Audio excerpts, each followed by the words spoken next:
नमस्कार, good afternoon, ladies and gentleman. कुछ ही देर में इस कार्यक्रम का शुभारंभ किया जाएगा।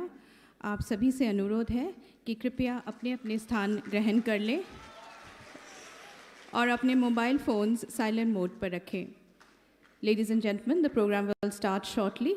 You are requested to please take your seats and please keep your mobile phones in silent mode. Thank you.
Namaskar.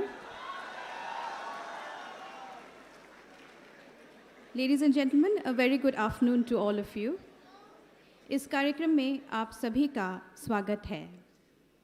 हमारा सौभाग्य है कि आज हमारे बीच मुख्य अतिथि के रूप में उपस्थित हैं भारत के माननीय विदेश मंत्री डॉक्टर एस जयशंकर।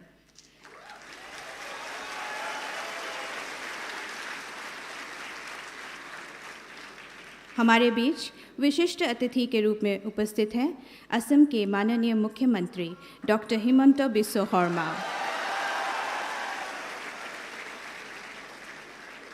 मंच पर उपस्थित गणमान्य अतिथियों को हम हार्दिक अभिनंदन करते हैं और इस कार्यक्रम में हार्दिक स्वागत करते हैं। Esteemed guests, ladies and gentlemen, a very good afternoon to all of you. It's a great privilege for me, on behalf of IIT Guwahati, to welcome Dr. Subramaniam Jaishankar, Honorable Minister of External Affairs, Government of India, as our chief guest. We are also honored to have with us Dr. Himanta Biswa Sarma, Honorable Chief Minister of Assam, as the guest of honor. We have with us in the audience students and teachers of various schools, students, research scholars, staff, officers, and faculty colleagues of IIT Guwahati.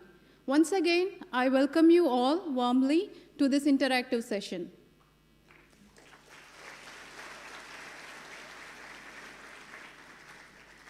Now I request Professor T.G. Sitaram, Director, IIT Guwahati, to felicitate our chief guest, Dr. Subramaniam Jaishankar, Honorable Minister of External Affairs, Government of India.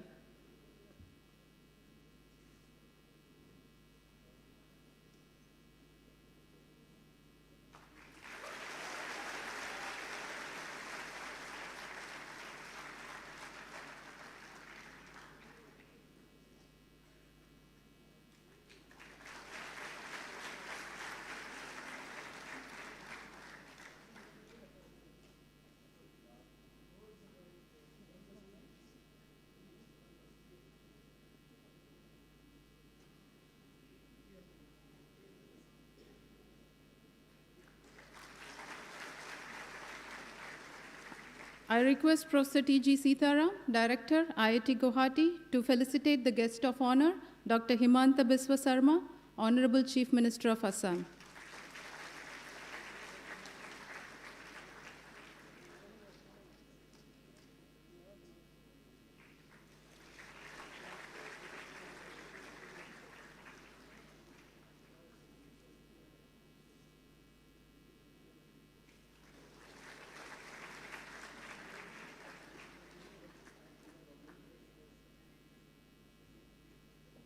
I request everyone to stand for the Institute anthem.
I now request Professor T.G. Sitaram, Director, IIT Guwahati, to deliver the welcome address.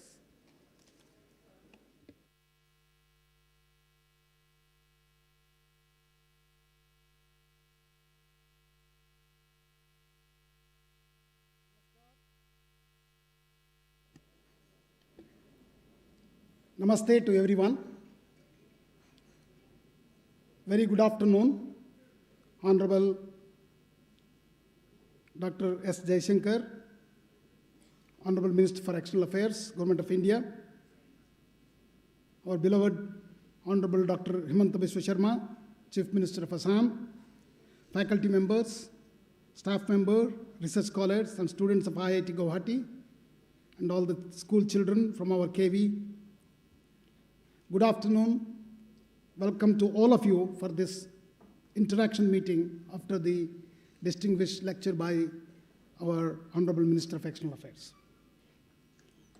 We are very glad, sir, that you are here with us and decided to spend your very valuable time to address and interact with our IITG students, which I am sure will be very inspiring and motivating. We thank Dr. S. Jaishankar for taking time of his busy schedule and coming to IIT Guwahati. On behalf of entire fraternity of IIT Guwahati, I extend a warm welcome to Dr. Jaishankar. We are also extremely thankful to the Honorable Chief Minister of Assam, as always, for sparing his valuable time and advising also to have this program, and who has been a great support to the growth and aspiration of this institute to expand into various academic domains while implementing the National Education Policy 2020, including the major MOU that we signed last week for setting up a multi-speciality hospital, connected multi-speciality hospital at IIT Guwahati, completely funded by the state government of Assam.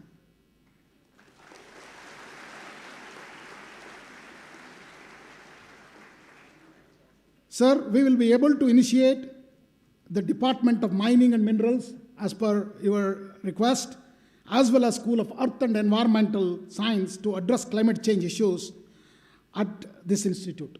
Discussions on which we have already taken up with your industry department, and we are working very closely to start up these two new programs.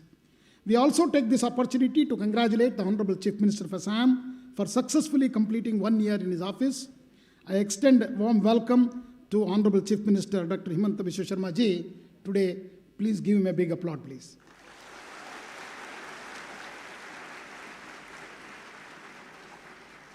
Sirs, the Indian Institute of Technology Guwahati, Assam, born out of the historic Assam Accord, has been doing exceptionally well, and today one of the top educational research institutes, not just in the region and the nation, but also recognized globally.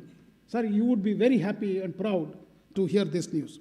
At present, the institute has 11 departments, 7 multidisciplinary academic centers, and 5 schools covering all the major engineering, science, healthcare management, humanities, offering BTech, B-Design, MA, M-Design, M-Tech, MSc, and PhD programs, and joint international degree programs also.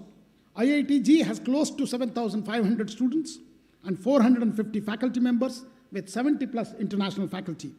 I'm glad to inform you that IIT Guwahati has been doing very well in both national and international rankings. And in the recent QS World University ranking announced a few days back, actually it is still embargo is there, we cannot clearly give, but I'm just sharing with you, sir. The institute has risen to 37th position in the world.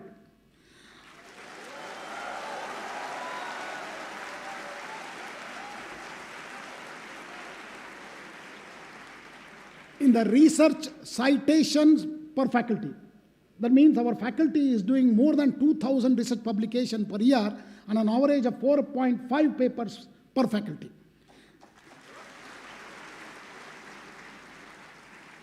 Sir, in the subject-wise ranking as well, in the QS World Ranking, the institute ranks in the top 50 to 100 in petroleum engineering, ranking among the total other 12 subjects. That means we are consistently doing this, sir, for the last 3 years.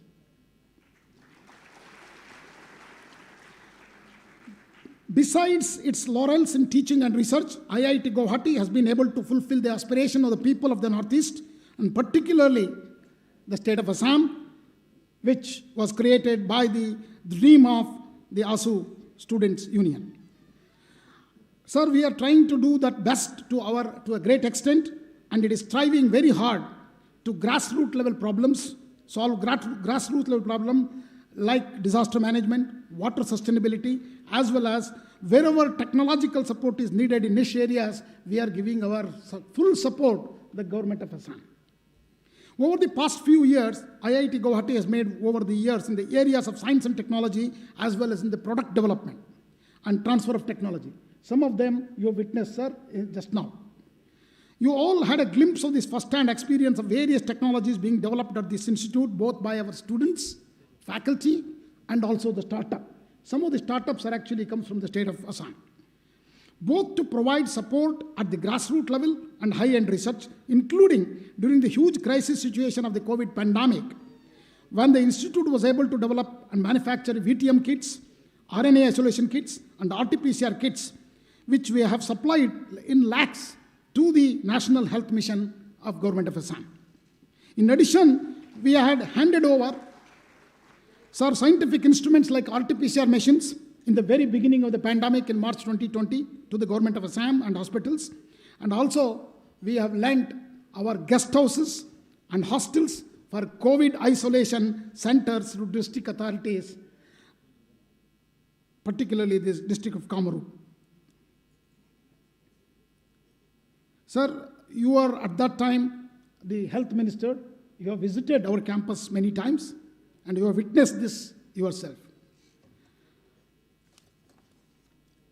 There is an immense talent among the students and also the capability of the faculty members of this institute to take up challenging problems and indigenize them, thereby fulfilling the dream of self-sufficiency, Atmanirbhar, as advised by our Honorable Prime Minister of India, Shri Narendra Modi ji.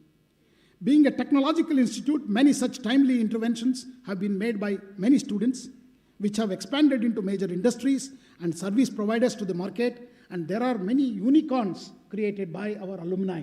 We have close to about 17,000 alumni so far in the last 27 years, sir. As you are aware, the state of Assam is seen a connecting point to the 7 northeastern sister states, and focus on infrastructure must be a major thrust to improve the socio-economic conditions, attract industries and business to this part of the nation. The state and the region can also definitely play a major role in the Act-East policy, a major expansive foreign policy pursued by Government of India, which I strongly believe will boost the potential of India in strengthening its relations with ASEAN countries, as well as with Bhutan, Bangladesh, Myanmar, etc. We thus believe that having an academic center at the institute that practices strong public policy and strategic initiatives will significantly support the initiative of the Government of India and serve in developing stronger economic ties. We are in the discussion with the Department of Science and Technology to start up this Center for Policy at IIT Guwahati. Your support would go in a long way to get that center very quickly to IIT Guwahati to work on these issues. With reference to the ongoing discussion regarding opening of campus abroad by IITs and higher education institutions, I'm happy to inform you, sir, IIT Guwahati was in the discussion with the missions abroad like UK, Saudi Arabia, Vietnam, Hungary, Thailand, Japan, Nepal, Bhutan, Bahrain, Qatar, Sri Lanka, UAE, Panama, Egypt, New Zealand, Malaysia, Serbia, and South Korea, Uzbekistan, and Singapore. All of these were facilitated.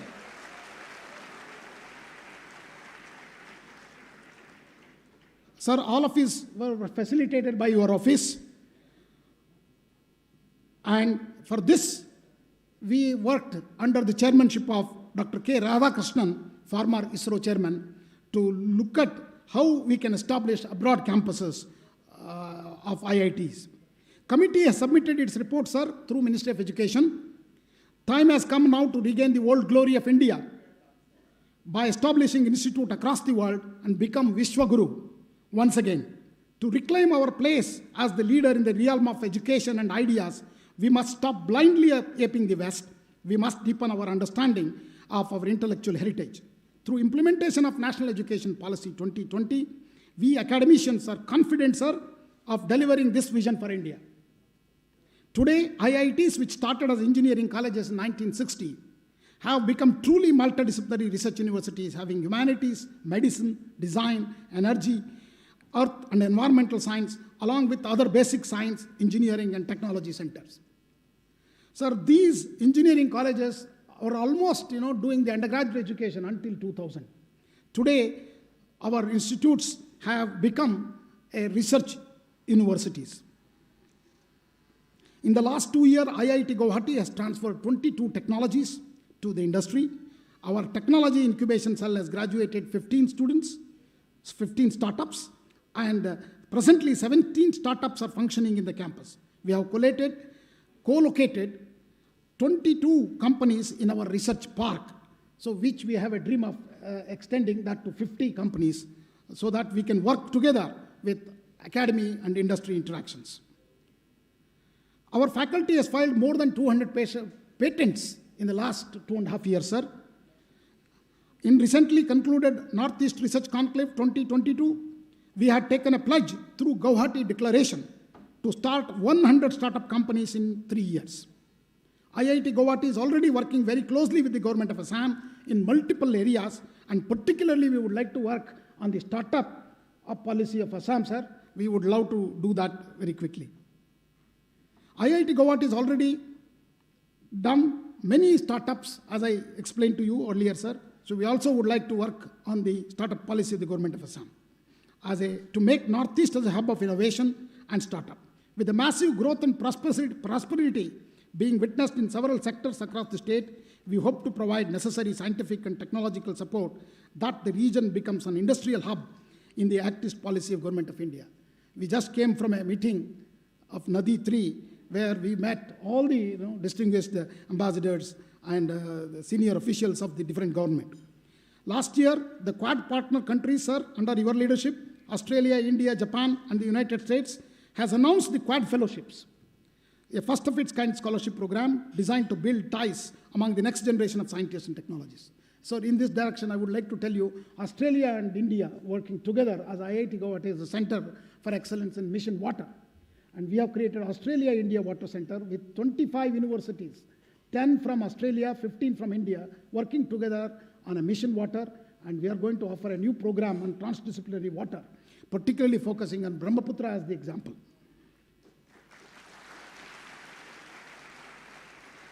I'm very hopeful that these Quad partner fellowships, which has been announced, as well as other long-term fellowships, can be expanded to various other subjects and with many other countries, such as to promote innovation, deepen cultural interaction, and enhance relationships with multiple countries. With stronger international relations, I am sure our foreign policy will also be strengthened, and by keeping science and technology at the forefront, benefits to the society which will be maximized. Sir, we are very eager to listen to you on this aspect, and our students are very eagerly waiting to ask some questions to you during the interaction meeting today. Thanks for your visionary leadership in this direction, sir. Once again, I extend a warm welcome to both of you to IIT Guwahati. Thank you very much. Dhanyavad. Jai Hind.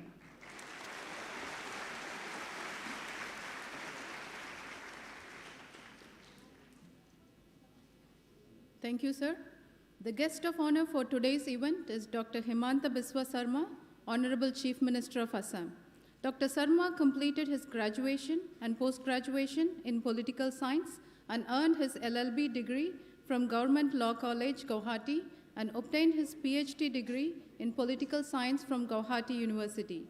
He held several portfolios in state and cabinet as Minister of State for Agriculture Planning and Development, Finance, Health and Education, and oversaw Assam Accord implementation.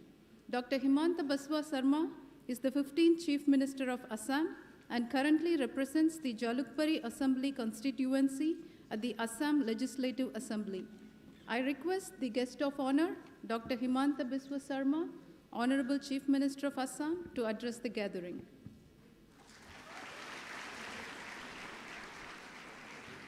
Honorable Union Minister for External Affairs, Government of India, Dr. S. JaishankarJi, Director IIT Guwahati, Professor T.G. Sitharamji, faculty members, staff members, research scholars, students of IIT Guwahati.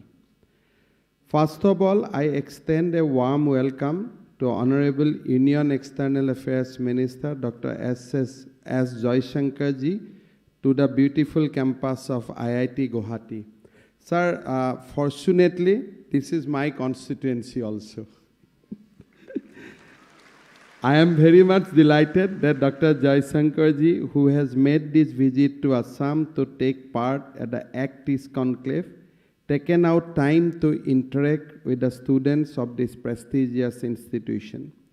This shows the importance Dr. JaishankarJi attaches on the capabilities of our youth in taking the country forward and transforming the Northeast region as gateway to ASEAN. Dr. Jaishankarji has huge experience as a diplomat and is versed with the international relations and the geographical issues of our region, its demography, potentiality, and possibilities. He is also aware of the aspiration of the people of Northeast. I am sure his insightful word at this platform today will profoundly illuminate the minds of all present here and inspire the student community of IIT Guwahati to be the active stakeholders in the development narrative of the country. Today, IIT Guwahati, who is known for its environment of academic excellence in the entire country.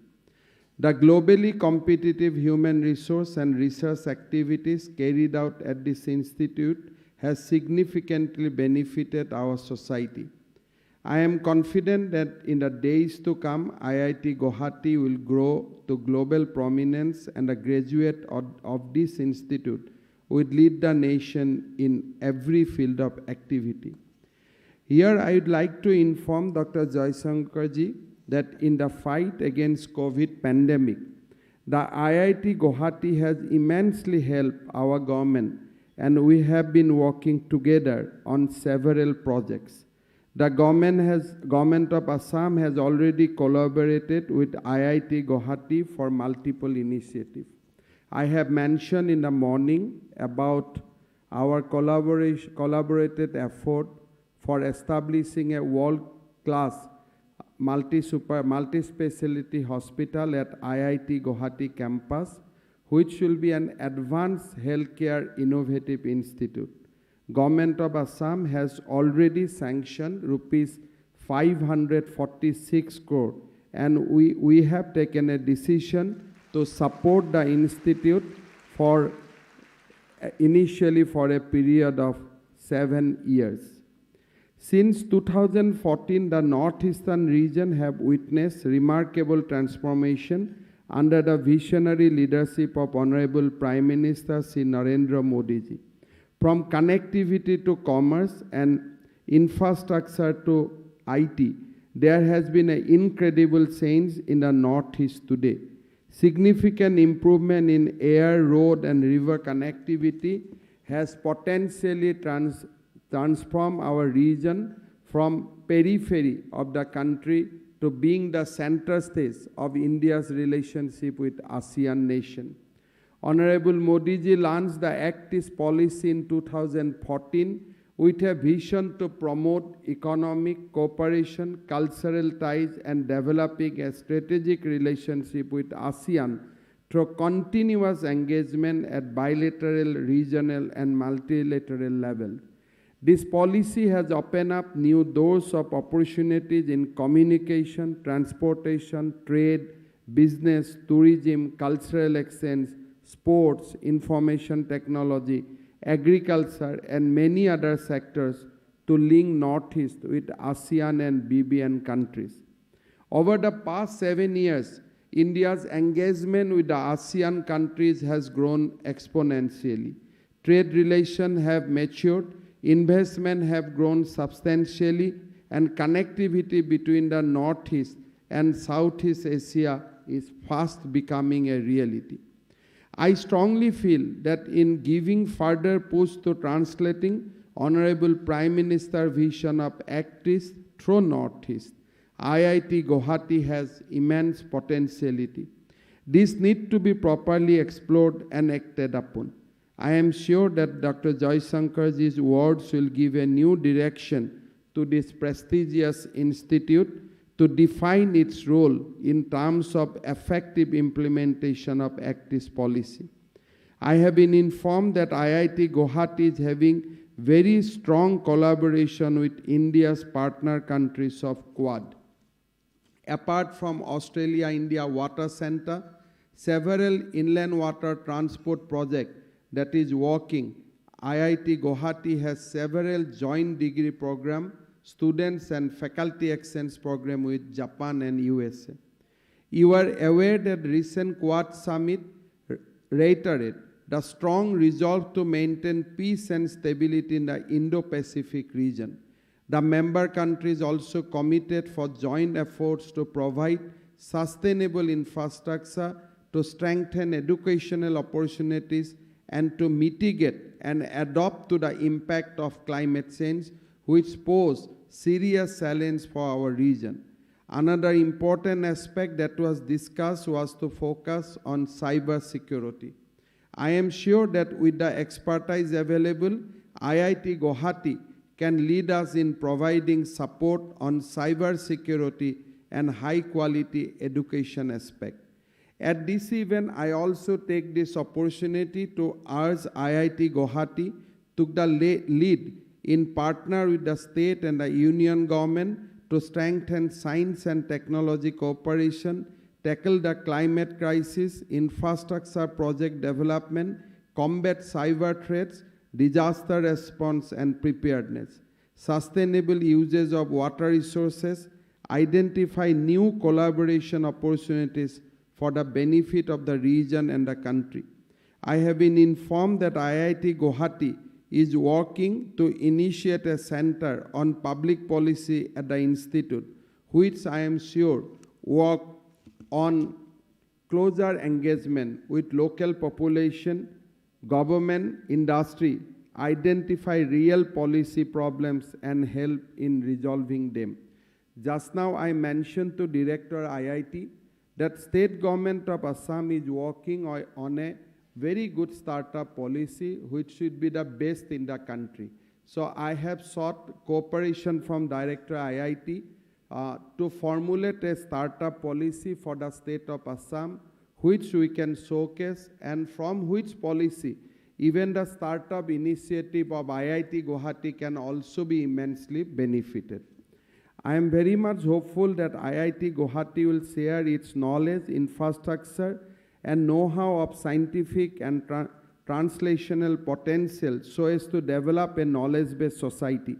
I wish the very best to all the faculty members, staff members, research scholars, students for their efforts in making meaningful contribution in the development of the region.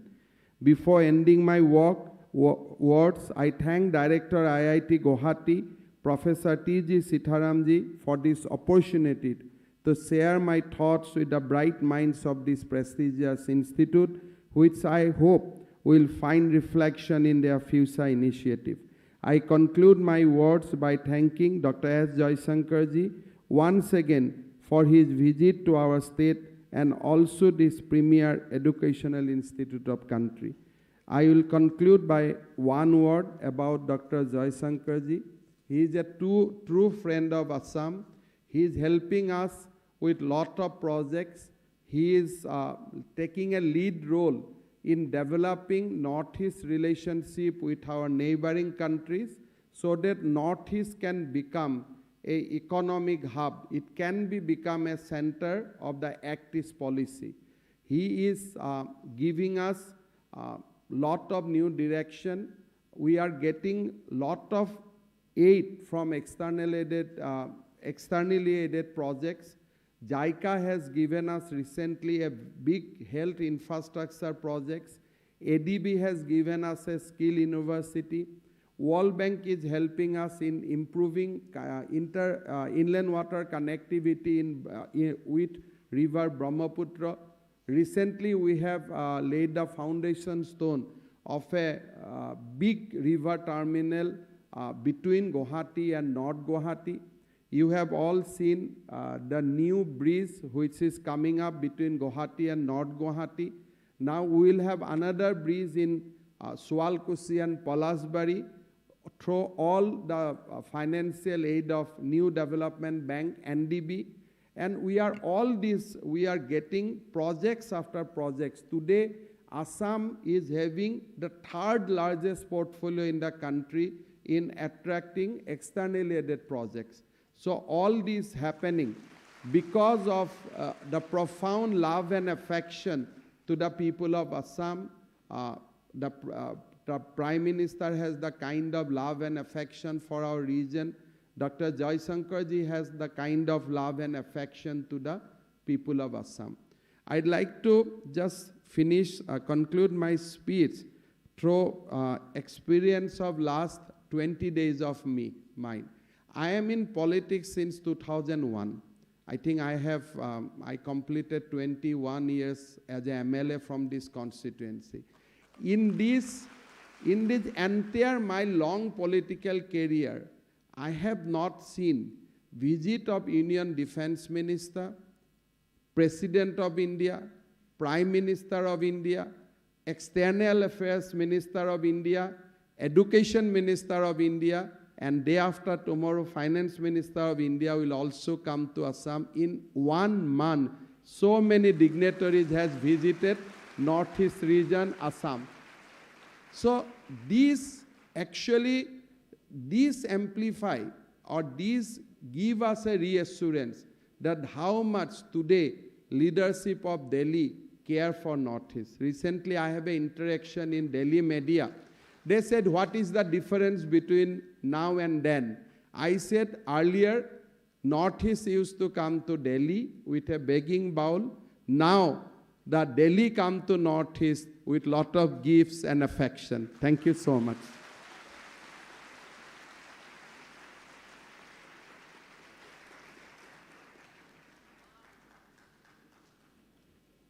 Thank you, sir, for your esteemed presence and your invaluable words.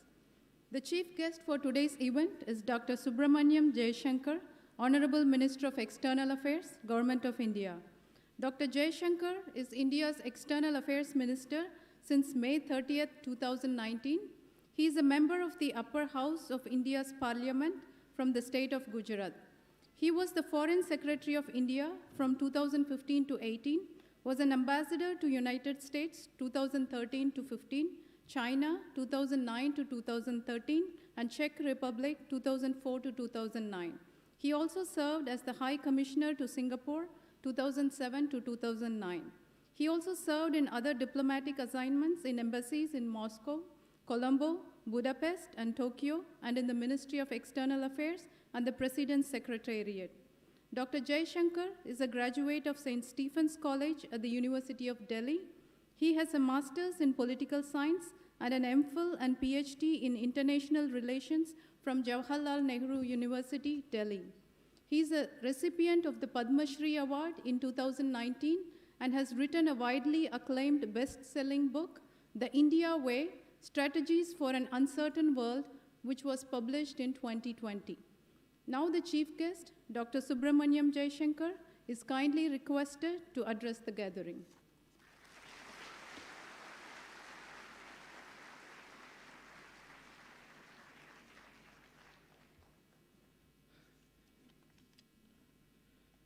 Honorable Chief Minister, Dr. Hemanta Biswa Sharma-ji, Director Professor Sitaram-ji, faculty members, staff members, dear students.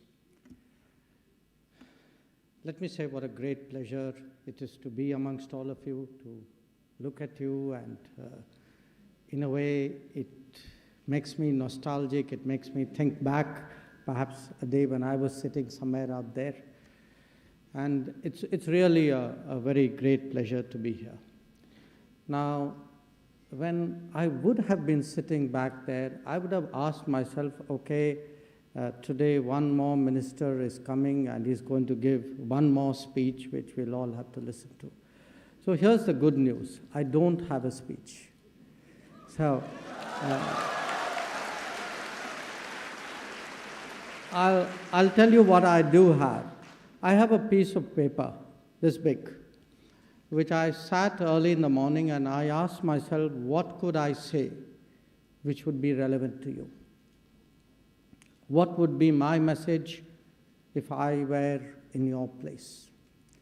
So I want to speak very briefly on two subjects, and then very honestly, I would much rather listen to what interests you. Please feel free to ask me anything you want, and I will reply with whatever I want.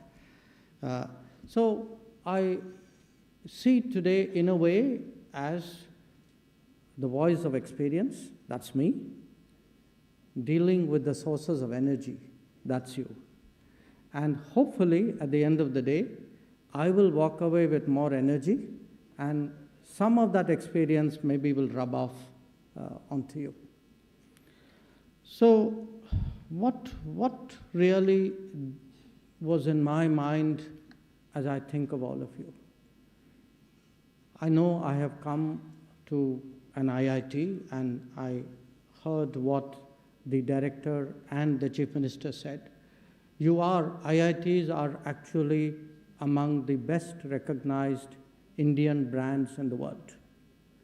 I mean, if you go anywhere in the world, and I've lived 40 years in other countries, one thing which everybody knows, they all know IITs.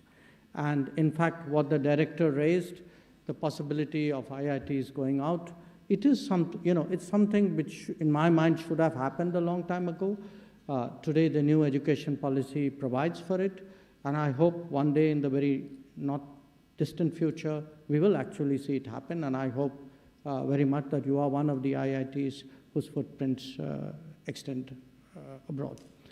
So, but when we think IIT, we think engineering, right? But I want you to think of engineering not as a profession, not as a profession alone. I want you to think of engineering as a mentality. Because to me, a non-engineer but one who's traveled around in the world, an engineer actually has a problem-solving approach. In engineering, if you don't know it, you don't think it doesn't exist. You think you haven't found it. And to my mind, today, the leadership which engineering institutions and engineering products can give to the country is to actually look at our hundreds and thousands of problems and tell yourself, I can find some answer to it. It will never ever be a complete answer, but it will be an answer. And what I saw as the time I spent, being exposed to some of the innovations and the startup ideas and suggestions you have, I saw answers out there. I saw answers to problems which have existed, in our lives, which maybe in other institutions or maybe in another time, people would not have given that much thought, mind space to solving those issues. So, and I say this because I truly believe today, I can almost feel the country shifting gears, that when we talk today about a startup policy, when we talk about a skill policy, when we look at Prime Minister's research fellows, when we think of an innovation mission, when we see that, startups are not just a nice catchy word which happens in other people's countries. It is actually in front of your eyes. You can see, young people like you develop ideas, take it into the business world, make it happen. And that's really a state of society which didn't exist when I was your age, and I truly envy you for it. Now, the second thought which occurred to me, and I say this today as a minister in the government, what is it that we can do to actually, I would say, spread that problem-solving, engineering frame of mind. We can do a lot really by focusing on the enablers. You know, it starts with very basics. Today, the engagement I had before this was a conference called Nadi 3.0. It was about how, you know, how rivers have shaped civilizations, connectivity. But I look at something as basic as water. Water is life. And yet, we have a situation 75 years after independence, where a large number of households do not get water in their homes. Just as till a few years ago, a large number of houses didn't get power in their homes. And, you know, to a lot of people, it is something which troubles you. I think to some people, they just accept it. But as someone who traveled around in the world, I can tell you it hurts you. The idea that others have come that far ahead, that very basic things were not available in our country. And when I think of the changes in my life and you know, that of my generation, why these last 8 years from 2014 have been very important for us is that long-standing issues that we knew existed, we did not approach it with that engineering frame of mind that I'm speaking to you about. We did not have a leader who said, okay, in my tenure, I will make sure every house has a power connection. Every house has a water connection. People will own homes. That I will ensure everybody goes to school, particularly all girls go to school. If there is an impediment to going to school, of which toilets were a big one, I will fix it. I will ensure once they go to school that there is a skilling opportunity for them, that there is from that there are employment opportunities, there are innovation opportunities. And you actually then see, once you start, approach our country, our society with its age-old problems, you then see how these now suddenly start to change. So a lot of what we are trying to do today, there is an old saying that for a hungry person, you can give them fish, but if you really want to help them, teach them fishing. So my first E to you today was engineering. My second E to you today is enabling. That if you can actually enable a society to have the capabilities, to have the mindset to sort its problems, then there's no limit to the change that we can do. I also have a third E to describe our challenges. It's employment. Now, again, you'd say, okay, what's so great about it? It's so obvious. But think about the debates in our society. You have a debate, how do we distribute what we have better? It's a very legitimate debate. You have a debate, how do we produce more? How should growth be hastened? Completely understandable. But if we want to get our society right, it is never completely about production. It is never completely about distribution. To find the right balance, it is actually about what impact it has on employment. And there too, there is a change which is happening. We've had growth, a very strong growth for 25 years from the 1992 reform. But if you actually look at employment, the rise in employment did not track the rise in our economic growth. And the reason was we didn't put employment at the center of our definition of success.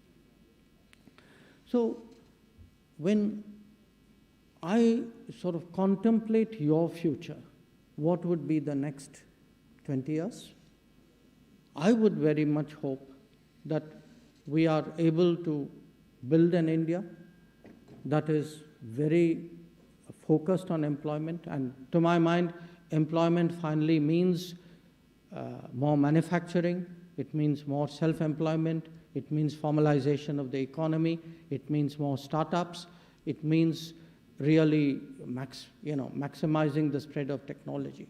So an India which is more employed, an India which is better enabled, and India, as I said, which has an engineering mindset. Because again, as a global traveler, and a global traveler with a sense of history, you know, the big countries of the world today, America, Russia, China, they have actually in their leadership have had a tremendous input of engineers, because engineers have actually had a very, very critical role in that big thinking, as I said, in the problem solving, in actually taking visions and getting it down on the ground.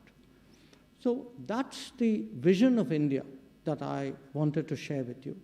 But I also want to very briefly tell you a little bit about what I do, because I don't get a captive audience that often. So let me give you a sense too of what is happening on the foreign policy side. Some of it the director has spoken about, some of it the chief minister has referred to. I don't know what comes to your mind when you think of diplomacy. Maybe it's, I don't know, maybe it looks like a good life. Maybe it means travel, people in suits. I want to tell you, it's actually a mission. It's an obsession. It's a passion. If you really want to be good at it, you have to be driven. And what drives you is actually a sense of what you want to get from the world for your country. And today, if I were to say the way I describe, okay, how India grows, how has our diplomacy grown? I would say perhaps more than ever before, our diplomacy is today focused on development. When we travel out, the Chief Minister referred to the Quad meeting we've had. When we go out there, we say, okay, what is it we are going to get from this engagement, those conversations, these impressions, which we can take back to India, which will make our country a better, more advanced, a more modern society. Now, it's not unique, okay? This is not rocket science. Actually, all countries, and the bulk of actually radical transformational development in the last 150 years has actually been in Asia, starting with Japan in the 1860s. Then you had the Soviet Union in the 1920s, 30s. You had ASEAN, you had actually Korea, Taiwan, you had ASEAN, you had then China, and we are the next in that, in a sense, in the queue of development. Countries develop fastest, best, most efficiently, most economically, when they actually have that goal that my foreign interactions must have an application at home. And that, in many ways, is what today our life is about.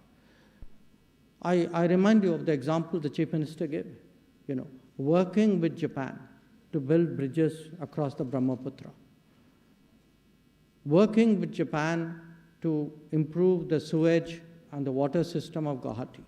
Now, I can give you countless examples from other countries. I mean, I was in Finland. They were talking to me about using bamboo in the Numaligarh refinery to actually diversify the nature of the fuel that it produces. You can see today in our infrastructure, big corridors like the Delhi-Mumbai Industrial Corridor, the Freight Corridor, the bullet train project, which is now underway. Or, in fact, I kind of rewind your own life. Look at even the origins of the IITs. The IITs were all created by international partnerships. Our I would say, I don't want to say error, but our shortcoming was that we did not keep up the pace. We did not scale up through the 60s, 70s, 80s, 90s, the way many other countries did. So we had the right ideas. We didn't apply it efficiently enough. We didn't scale it up fast enough. So you actually have a situation, it may come as a surprise to many of you, that when Rajiv Gandhi visited China in 1988, India's per capita income was about the same level as China, actually was a little bit higher. Today, China's per capita income is 5 times ours. And what's the difference? The difference was that they were much more radical about the reform, but they were much more effective and efficient in actually translating visions onto the ground. Or if I were to give you a different metaphor, they had more engineers. And they had more engineers in the decision-making level. So the point today where diplomacy is concerned, I want to make to you is we engage the world today very much with the idea that the world is a partner in technology, it is a partner in capital, it is a partner in best practices. We must have an open mind. When we see something we like, the greatest tribute you can do to a good idea is to go home and practice it yourself. And a lot of the change that especially Prime Minister Modi has brought about in the last 8 years has actually been that kind of approach to the world. The second, of course, is every society needs to be secured. And in a way, actually, diplomacy is the first line of defense. If diplomacy is successful, you don't ever need a military to defend you. So, and sometimes if you reach a stage where the military response is required, there too, defense diplomacy is a supporting force for the military. So, again, when we think of securing the country, we think typically of an adversarial state. Now, I think all of you know what I have in mind there. But think again, think locally. Till a few years ago, this region actually used to have a serious concern about terrorism, about separatism, about narcotics, about trafficking. What has helped to deal with it? Actually, diplomacy. The fact that we made sure that they got no support in any neighboring country has actually made this region and your existence much more secure, much more peaceful, and much more prosperous. So, with the evolution of technology, our sense of what is security, both in terms of problems and challenges, also change. So when we think security today, we think today data security, we think cyber security. We worry about the normal being weaponized in many ways against a society. So that too is a responsibility of diplomacy. But if we are successful in development and we are successful in securing our country, this is really a case where 1 + 2 makes 3. It is then that we are actually able to exert global influence. And I suggest to you that if you have seen India much more visible on the global stage, if you see today a projection of our culture, let us take the International Day of Yoga. If you see us taking initiatives like we have done on Solar Alliance or disaster resilience, if you see us actually responding to an earthquake in Nepal or a cyclone in Mozambique or even today actually to an economic crisis in Sri Lanka, all of that is happening because we are building more capabilities. We have today instruments and influence that we did not have earlier. But again, my point is progress should actually increase our appetite. A society with a small stomach really doesn't have a future. Unless we have really an insatiable sense of what our prospects are, we will somewhere stop to grow, and this country, I cannot ever see that happening. And finally, a few words about the ordinary person. Because again, as I said, there is a caricature of diplomacy. The diplomacy is something up there. I want you to think diplomacy actually affects you every day. And I'll give you 2 or 3 examples of it. Many of you I presume and I hope, have passports. Ask your parents, how hard was it to get a passport? How long did it take for them to get a passport? And now see how, passport is like a step beyond your Aadhaar card. It's not just our ability today to use digital instruments and a different governance mindset to do what, to my mind, again, is a very basic facility. I mean, I believe that passport is not a privilege. Passport is an entitlement. I mean, to me, anybody who wants a passport should have the ability to get the passport. But the fact that we can make it happen today actually says something about what tools of technology can do, because it is actually on a digital backbone that we are able today to take a process which would take, I think, reasonably between 6 months to maybe a year to get a passport. Today, if somebody doesn't get a passport in a week, they say nasty things about us on Twitter. So the point I'm making is, look at what a difference we've made to the life of an ordinary person. But I give you another example, an example close to your heart. We have 1 million students plus studying abroad. We have actually NRI, we have 7 million workers in the Gulf. If you look at non-resident Indians and persons of Indian origin, there are 30 million of them. They can today actually go out in the world with a sense of confidence that the country will look after them. And we've shown that recently in Ukraine, and we've shown it actually time and time again. We showed that during the COVID pandemic, that actually the Vande Bharat mission, which brought back 7 million people, is the largest recorded evacuation in human history.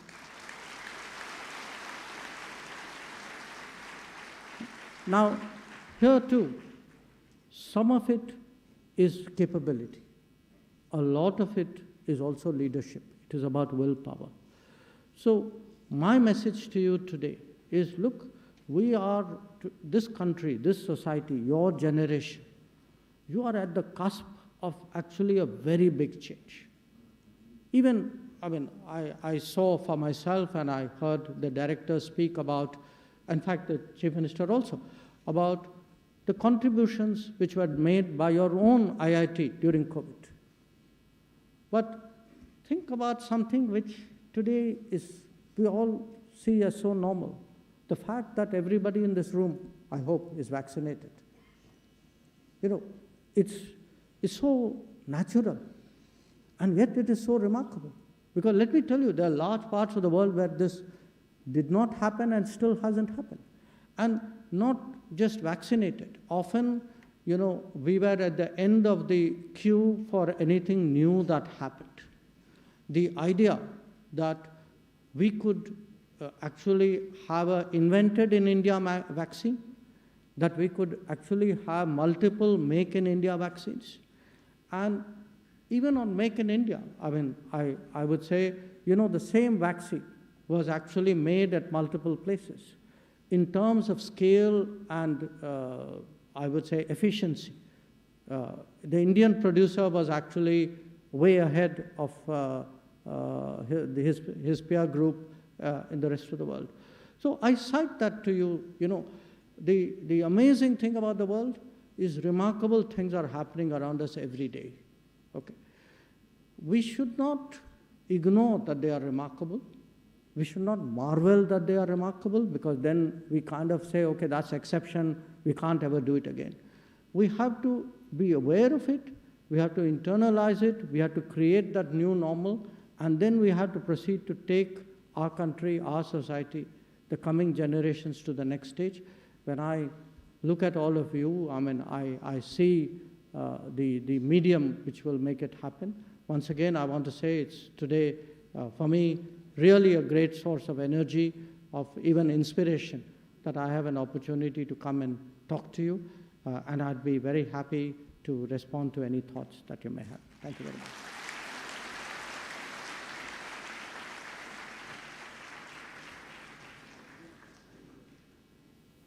Thank you, sir, for motivating and enlightening us with your words. We are now open to the interactive Q&A session with Dr. Jaishankar. Our students and faculty members have shown an enormous interest in interacting with you, sir. To make use of the limited time that we have for the interactive session, I will call out the names of those who have shown interest, and each one of you may ask your question. The first question to you, sir, is from Aishwarya Parmeshwar Iyer from Sarla Birla School.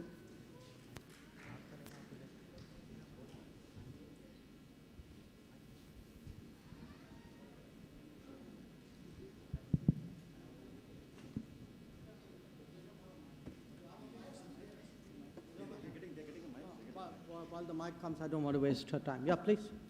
Good afternoon, sir. My name is Aishwarya Parmeshwar Iyer, and I'm a student of class 12, presently studying at Sarla Birla Gyan Jyoti, Guwahati. Your career has been a huge source of inspiration for me, sir, and I was hoping that you could guide me on the best way to study foreign relations and foreign policies between different countries, and how to pursue a career in international relations. You know, if I were to truthfully answer that question, I think you'll find I'm a very bad guide. And I'll tell you why. I didn't know for a long time what I really wanted to do. So, in a sense, I'm a little older than all of you. So in those days, I must say, you didn't have that many choices. You didn't have that much information. Your parents were more inflexible than I think I've been to my kids. So you sort of drifted along till you found your groove. And I must say, as part of the drift, I even spent a few months in an IIT, in IIT Delhi, actually. I had registered for a master's degree in chemistry. And somewhere, I think, I realized, okay, this chemistry and I are not a natural fit. But when I look back, I would only say this to you, which I actually told my children, and it, of course, made them do strange things. Do what you are actually interested in. If you can make a profession of your passion, I can tell you, you will be excellent at it. So when I finally actually hit political science, like the Chief Minister, as a subject, I read my course books. You know, they gave you a reading list for the semester. I actually read it because I found it fun. I enjoyed it. So it took me a few weeks to finish a few months' work, and I didn't even realize I was actually doing my course study. So I think it's very important. You know, you hear this cliche, you should be pursuing your dreams. Let me tell you, it actually has a practical sense. Those who have a deep interest in something, you want to go after it. I know the difficulties, you know. I still remember the day telling a family where everybody had done science that I decided to switch from a master's in organic chemistry to a master's in political science. It was not an easy conversation. So, but my advice to you is this: stick with what you really have a feel for, and I assure you it'll work. Thank you, sir. The next question is from Sumit Nayan. Namaste, sir. I am Sumit Nayan from BTech first year from IIT Guwahati. Sir, my question to you is, how you feel when you have to take the decision on the behalf of 125 crore people of India? It's too much pressure, I think, in my opinion. And how you able to handle this pressure and the responsibility? I think it's 1:36 now. Yeah. But that's okay, you know. Maybe it's changed even while this meeting is going on. But look, I tell you one thing. It's not pressure. It's actually you have a, I don't know, a kind of a tailwind, you know, something out there which gives you a bounce, a different sense. Because, you know, I don't want this to sound as lacking in humility. That's not my intent. But the fact is, when you speak for every fifth or sixth person in the world, when the decisions which you have influenced or contributed to impact so many people, when you feel pressure if you feel your mistakes can harm them, which is completely understandable, but then you also have that adrenaline when your good judgments can help them, can take them forward. So I would say overall, when you stand out there representing India, and how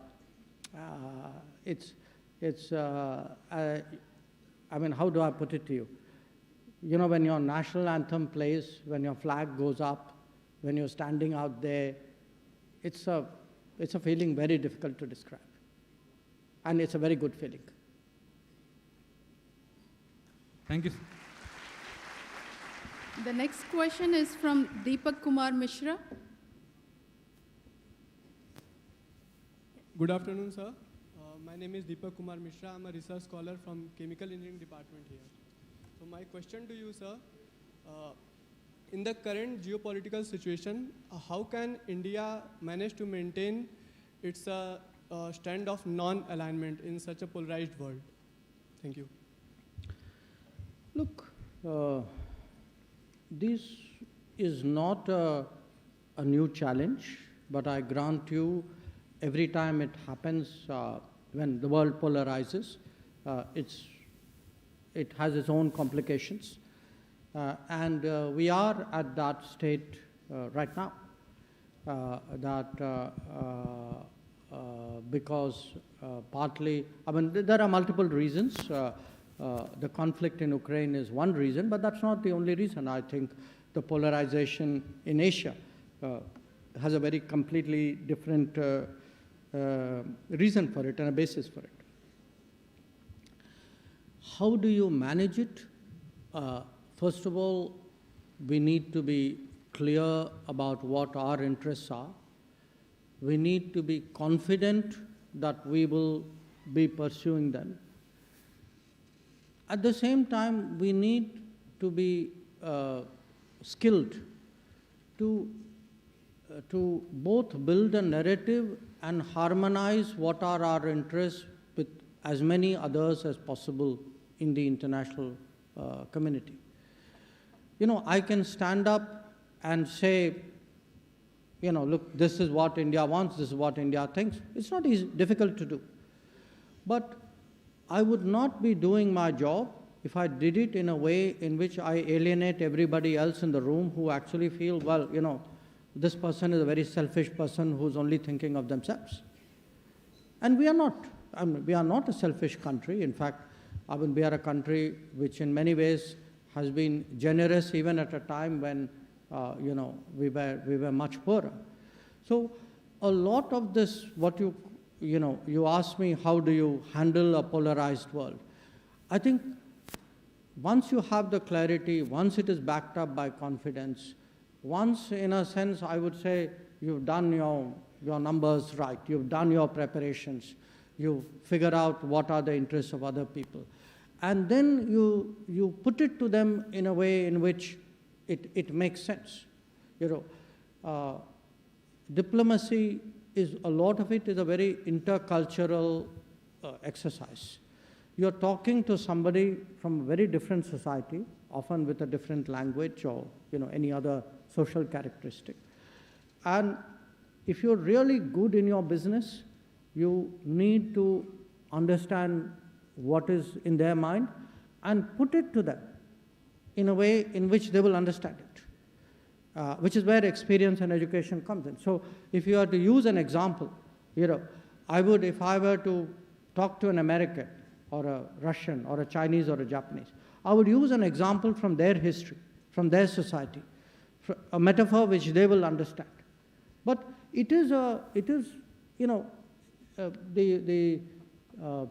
A similar activity I can describe to you is a little bit like sports. You know, a good batsman has to know what is going through the bowler's mind. And that's really when you read the ball coming in. So it's a test, okay, because there's a competition going on here. Each one tries to be a step beyond the other. I mean, diplomacy is very, very often like that. So it does take, actually, as I said, you know, it's not a bad life, but it's a very hard life. It requires a lot of hard work, a lot of diligence, a lot of understanding of what other people are about. Thank you, sir. Next, I request Professor Pahi Saikia to ask a question.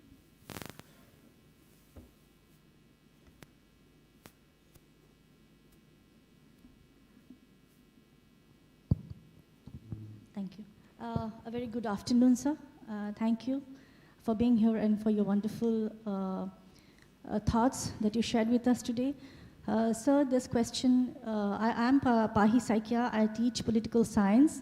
My focus is international relations and comparative politics in IIT Guwahati in the Department of Humanities and Social Sciences. Okay, so there would have been a future for me in IIT. I'm delighted to know that. Yes, sir.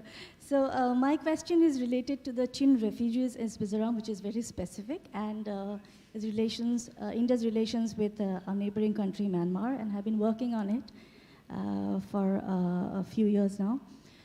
Sir, we have seen that undocumented migration has a lot of ethnocultural reasons, particularly people displaced from Myanmar in the current context, and also in history we have seen toward the neighboring regions, particularly in India's northeast. And in Mizoram, we have seen that, particularly in Mizoram, you'll see in more than 11 districts, the displaced people from the Chin district, state of Myanmar have taken shelter. So in this present context, sir, what do you think could be done to address the question or the security concerns that we have in relation to the undocumented people settling or taking shelter in Mizoram, both from our traditional or a military as well as a non-traditional and human security perspective? Thank you so much. You know, I'd give you two answers, one specific to Myanmar and one as a general approach. Come, please do sit down. The Myanmar answer would be this. Look, there is no point, you can't fix this problem at a third order consequence.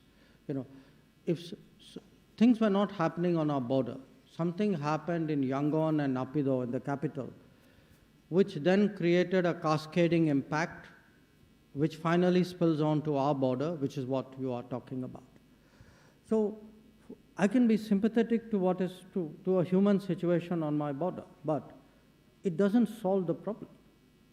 I need to, if I have to fix it, I have to go back to what is in a sense, the root cause.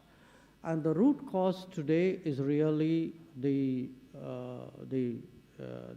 what happened when the military took over from the previous NLD government. So what we are trying to do is really to see if we can contribute in some way to fixing that problem. Because if that problem gets fixed, then this will automatically solve itself. I can only apply band-aids at this level. It will not really fix that problem. And my challenge is, you have countries which are far away, who have, very black and white positions. They don't have to deal with the consequences of it. If I was sitting 5,000 miles away, I can also give sort of very sweeping prescriptions. But if I'm next door, I have a very different take. Because for me, you referred to the fact that there are people coming over. I'll give you other examples. We are finding people across the boundary are not vaccinated. So actually, because the governance has weakened or deteriorated so much in Myanmar, our border areas have an exposure to the pandemic which is not right, which is not fair. We are seeing actually shortages of food as well. And it's not that there is a supply problem, there is often a distribution problem. So we actually believe today that there should be a greater effort made at sorting out the larger political crisis in Myanmar so that this third order consequence that you are referring to is addressed. But having said that, I want to make one general observation.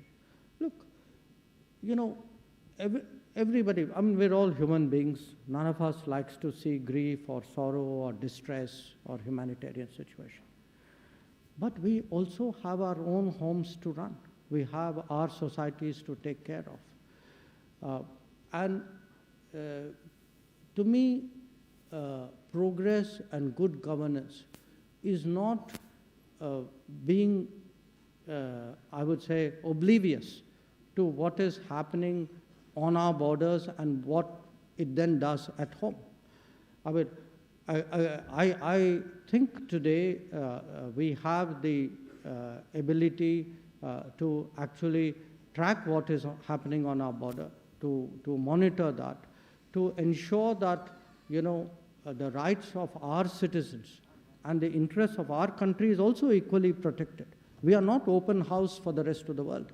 I don't think it is in our interest to be so.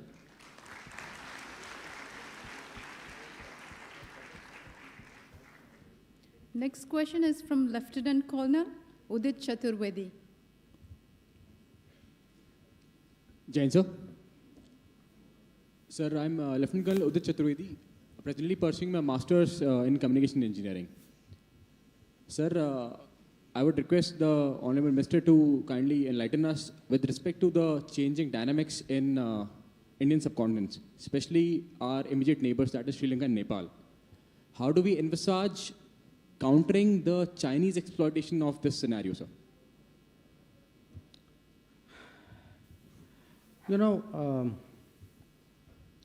Again, it's a competitive world, but it's also a world where we need to be confident of ourselves. When I look at our neighbors, if you take history, geography, sociology, any human indicator you want to use, actually have so much in common with us. Now, having something in common with your neighbor is not necessarily a plus. There are also some insecurities which can come with it, which is natural.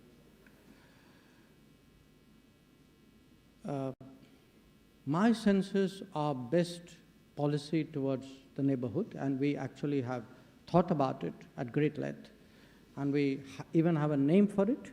It's called Neighborhood First.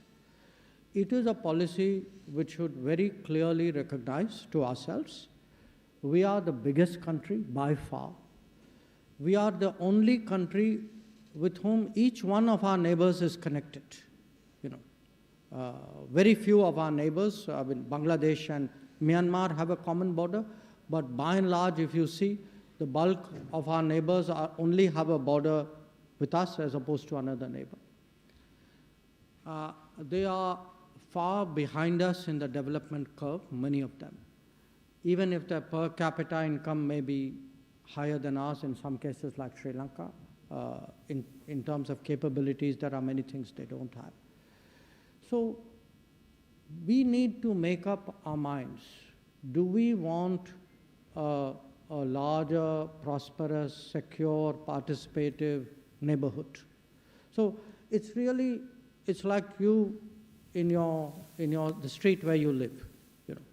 Do you want everybody else on that street to also have a reasonably good life? Maybe you're paying the electricity bill, maybe you're building the road, maybe you're paying for the chowkidar at the end of the street. But do you really want, are you prepared to go the extra mile so that the entire neighborhood is actually in a good place? We could have a different approach, and at times we've had, which is we get into a kind of a dynamic with a neighbor, they do something which we don't like, and we kind of reciprocate. I think we have today, especially Prime Minister Modi's government, we are very clear that we have to be generous, we have to be non-reciprocal. There can be problems, we must be big enough to think beyond that, work beyond that. It will not always be problem-free, we have to accept that also. But finally, we must be the larger sort of lifting tide for the entire neighborhood. You also put it in terms of, how does it work vis-a-vis China? Look, the world's a very competitive place. That's why I actually compared diplomacy and sport. I mean, don't ever expect a competitor to give you a loose ball, an easy ride. They won't do that. That's not, that's not how they think. So, but I'm not doing it because I have competition. I'm doing it because it's in my interest. If I do what is good for me, actually, in a sense, a lot of my competitive problems get taken care of. And this morning, when we were talking about the, this Nadi conference, you have to just understand the enormity of the change which is taking place around all of you right now. That links with Bangladesh, which were cut off in 1965, road links, rail links are being restored. Inland waterways are coming in. We are working how to access their ports. There's a power supply. We supply them more than 1,000 megawatts of electricity. There's a fuel supply we are working on. It's not just Bangladesh. Something of a lesser scale is happening with Myanmar. It is happening with Bhutan as well and with Nepal. And sometimes it doesn't always have to be outward. I mean, we are very big importers of hydel power from Bhutan. And in this day and age when people are moving away from fossil fuel, that is something which is a very, very big plus. So I would say, politics is about calculation, but really smart politicians don't do just tactical calculations. They sometimes give in order to get. And generosity is not just you feel good here, it's also in many ways something which needs to be thought up there.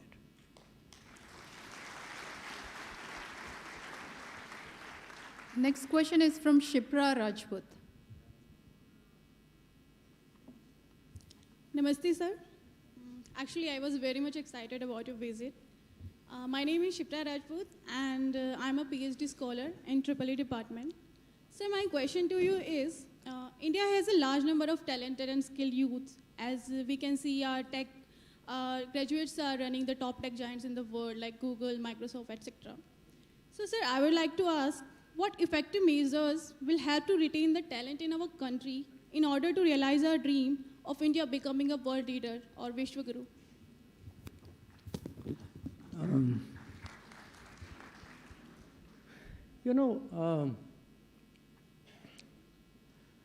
I think in my remarks, I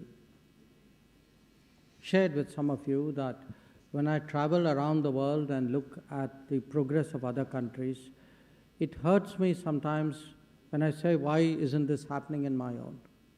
And today, quite honestly, I feel much better because I think a lot of changes are happening in my own. Now, something similar also happens in terms of talent, that when you, I must say, by the way, I would also say a large part of my school class, they graduated, many of them went into IITs, and many of them actually went abroad, So now that at this age and stage, we all have a WhatsApp group, we are all trying to locate each other, and I'm actually quite amazed how many of my classmates lived abroad. Now, it happened to, I'm not saying it's a bad thing, To my mind, people who go abroad have actually been an enormous catalyst of change in our country. I'm not talking because they remit money or because they, inspire us. Because we Indians are family oriented, even those Indians who go abroad stay in touch with their families at home.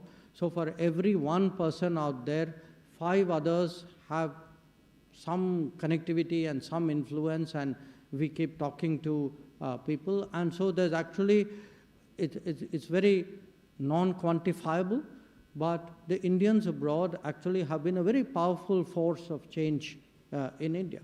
But yet, your point you mentioned, when Indians have done very well abroad in big companies, I think a large part of it is that the governance system in India did not steadily broaden opportunities, generation by generation. You have opportunities today, definitely more than I had. But if I were to say 10 years ago or 20 years ago, it was much less. A lot of what we are seeing now, I mean, what I hear, the whole idea of innovation, startup, even, and it doesn't need to be at a tech level. Even the idea that people who do informal jobs can actually get credit, can get financing, can get microfinancing without any kind of collateral. It's actually a revolutionary idea. I mean, in our country, people didn't do it. The banks actually would not look at a very large segment of our population.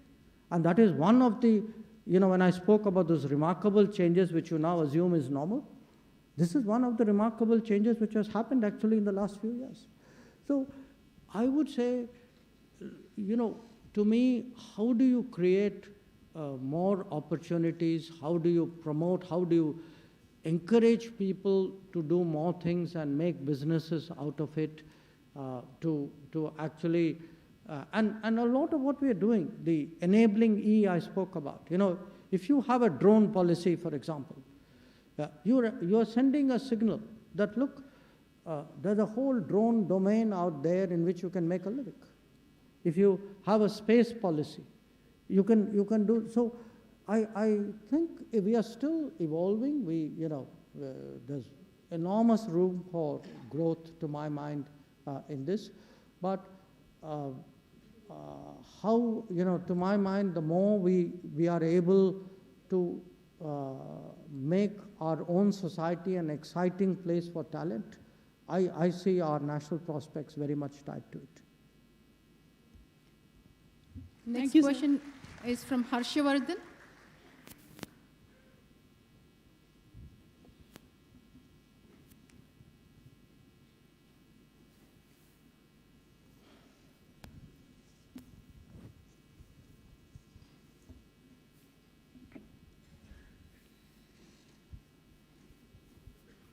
Good afternoon, sir. I am Harshvardhan Ruikherkar, a BTech student in Mechanical Engineering Department. Sir, my question to you is, what does the life of an IFS officer look like, especially in countries like Pakistan or China?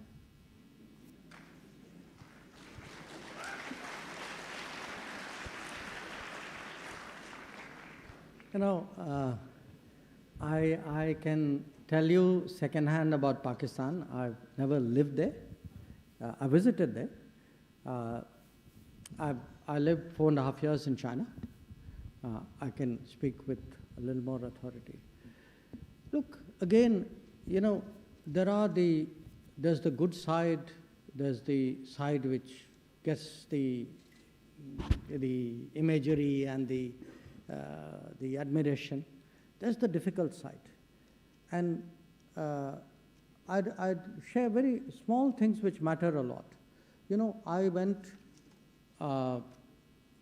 most of my schooling was pretty much done in one school.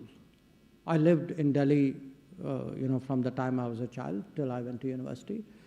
I spent in all 2 years out of Delhi. Except for those 2 years, I was in the same school. I spent out of those 15, 18 years, maybe 10, 12 years living in the same place. My people who are my childhood friends, were my adult friends when I went to work. Now, when you do this nomadic life that I'm telling you about, it's not just you. I mean, there's the good side of it. You find it, every time you go to a new place, it's exciting. You read about it. You often, sometimes you go to the same place twice, you know the region or something. It didn't happen in my case.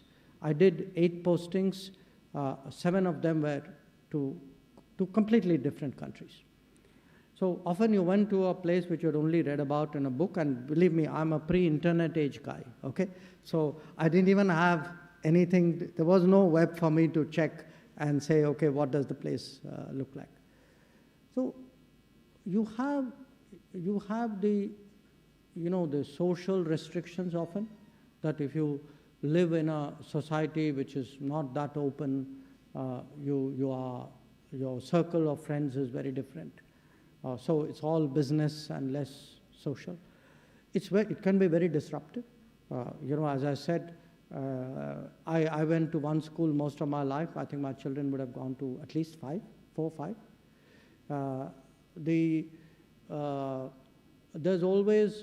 There's one part of it, I was asked an earlier question, what is it like to represent so many people? But there's also the tension, the responsibility, the problems.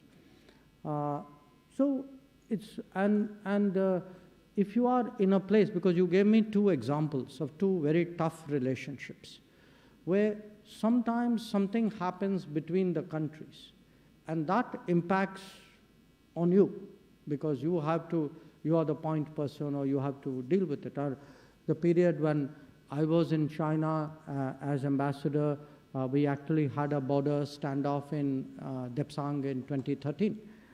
We had other issues with them relating to border and so on. So it's a mixed bag. But having said that, I wouldn't have traded it for anything else. It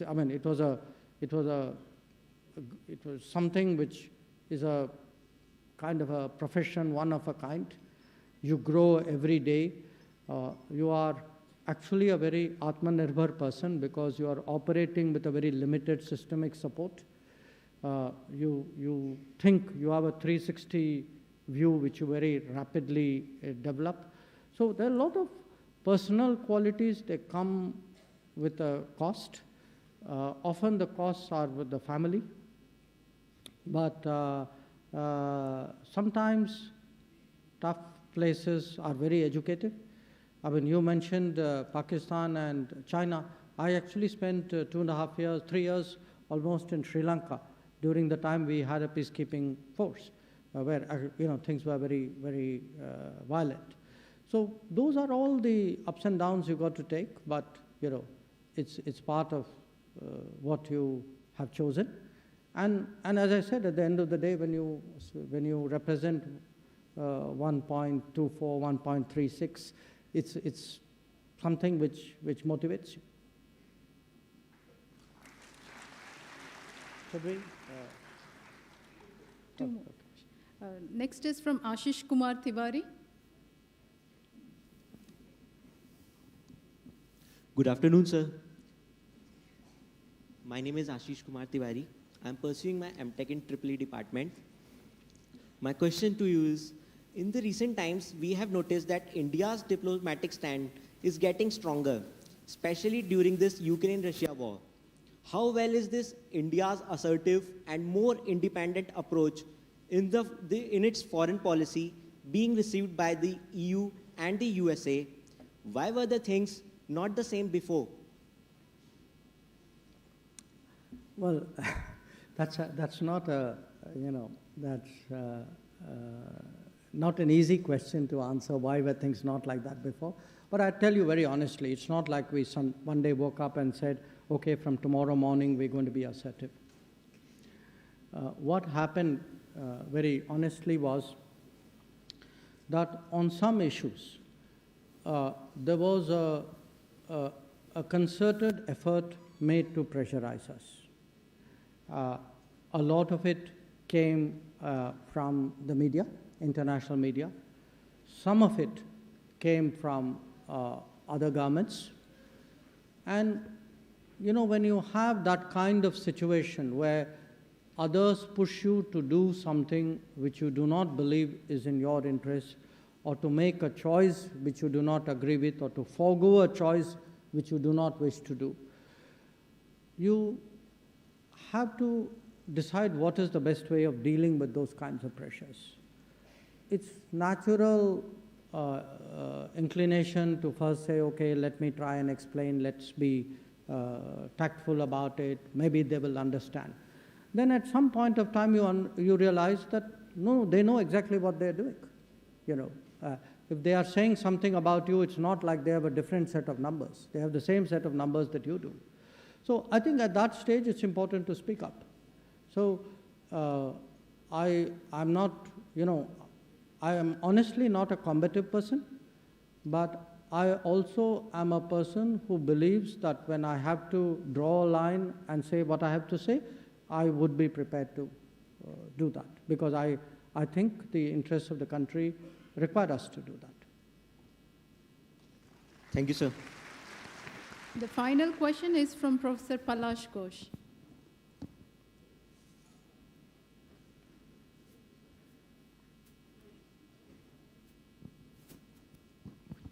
Good afternoon, sir. I am Dr. Palash Ghosh, Assistant Professor, Department of Mathematics. So as a External Affairs Minister, you have to answer a lot of difficult questions. Like I'm doing now. On the spot. And some of the questions are very sensitive in nature, considering the geopolitical issues and all those things. And each of your words can be interpreted differently by national and international media. So how do you prepare yourself mentally before going to a press conference?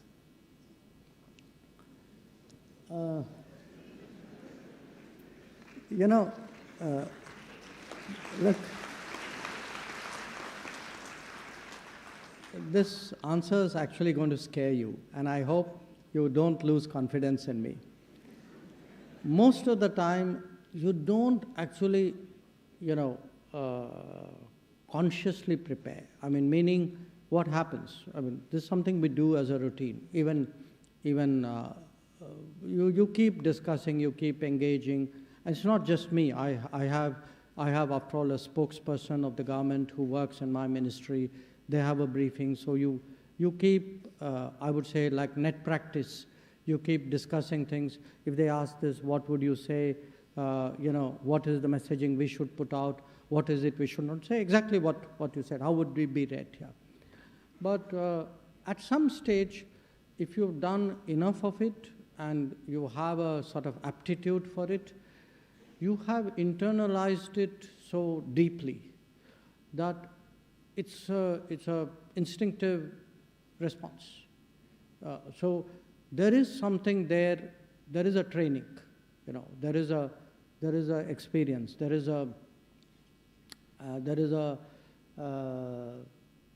something which is at the end of the day, the body is such a great machine that maybe it's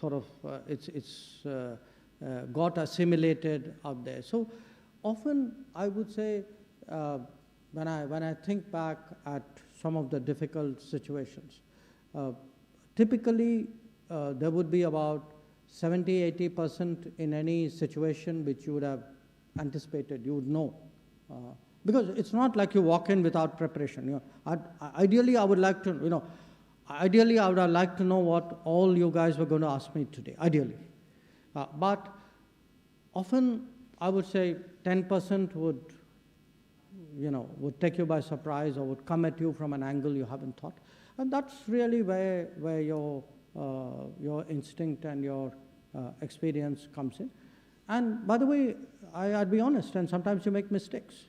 That is also, in diplomacy, I'm not talking about, it doesn't have to be me personally, but, important people sometimes don't say the right things or don't pick the right words, and it can have consequences too. That does happen. So your question is completely legitimate. So I hope that now that you've planted that thought in my mind, it doesn't make me nervous the next time I go to a press conference, but I would still go with my instinct.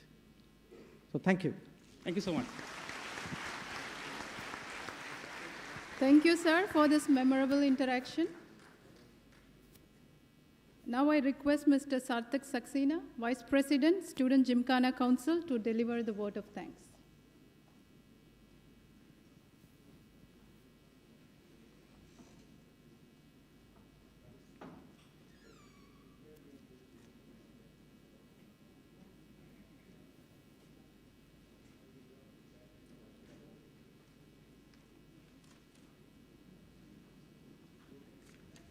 A very good afternoon to all.